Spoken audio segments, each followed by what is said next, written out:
In the days when the Prophet Muhammad, peace and blessings be upon him, lived in Medina, there were many poor people in the city. They did not have enough money to buy food and often lived in broken-down houses.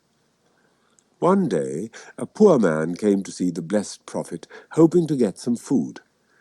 But that day it so happened that there was no food in the blessed Prophet's house. There were many times when the blessed Prophet and his family went without eating for several days. The blessed Prophet was not alone when the poor man came to his house. He was sitting with a group of other Muslims. The blessed Prophet decided to ask one of these Muslims to take this poor man home with him and give him something to eat. "Who will invite this man to dinner?" the blessed Prophet asked. No one replied. Everyone kept silent. So the blessed Prophet asked the question again.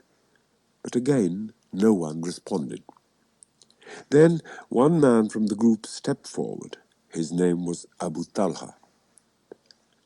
"I will invite him to dinner, O Prophet," he said. "I will take care of him."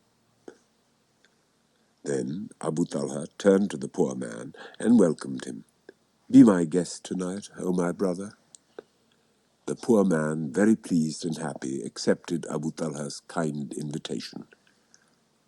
The two men left Muhammad's house and walked together through the streets until they arrived at Abu Talha's house. Abu Talha's wife met them and learned from her husband that the poor man was to be a guest at their table that night. Abu Talha expected her to smile and greet the man, but instead she looked worried. Taking her husband aside, she said, "What am I to do?" Abu Talha was puzzled. "What is the matter, dear wife?"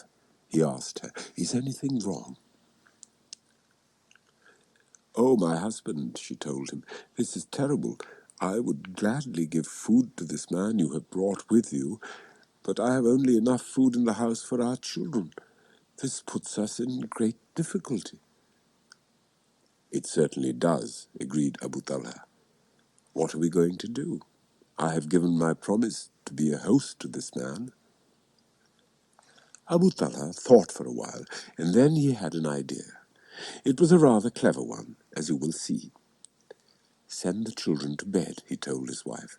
"Send them to bed now." "But what about their meal?" she replied. "They haven't eaten." "Never mind about that. Send them to bed," her husband insisted. "They can go without food for one night." Then Abu Talha told her what she was to do with the meal they were going to give the guest.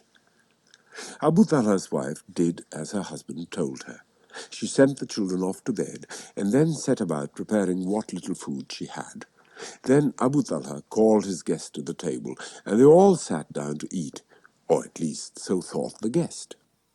As Abu Talha's wife sat down, she said, "I don't think we need to have this lamp on the table burning so brightly. I'll turn it down. Isn't it more pleasant to eat when the light is dim?" Abu Talha smiled to himself. His wife was giving a very good performance. She was doing exactly as he had instructed her. She turned the lamp down so low, in fact, that the flame was almost out, and it was rather difficult for the guest to see his host at all. But this is just what Abu Talha wanted. Abu Talha's wife served food to the guest, and then fussed about with a plate for her husband, and then one for herself. But when the meal began, only one of the three people at the table was actually eating. Can you guess who this was? It was the guest, of course. Abu Talha's wife had given him all the food she had in the house. There was nothing for her husband or for herself. Instead, the two of them sat in the dim room and moved their hands from their plates to their mouths, pretending to be eating. But the guest did not realize what was happening, because it was too dark in the room for him to see properly. If he had known what was going on, the guest might have felt embarrassed, and Abu Talha did not want a guest in his house to feel that way. This had been Abu Talha's plan, and it worked perfectly. The guest finished his meal, and for the first time in many days, he did not feel hungry. He was a very happy man when he left Abu Talha's house, and blessed his host for his kindness and his wife's good cooking. The day after this happened, Abu Talha visited the blessed Prophet's house. The blessed Prophet greeted him warmly. "Talha," said the blessed Prophet, "Allah is very pleased with your good deed last night, and has described you as being one of those who prefers to sacrifice his own needs for the sake of others."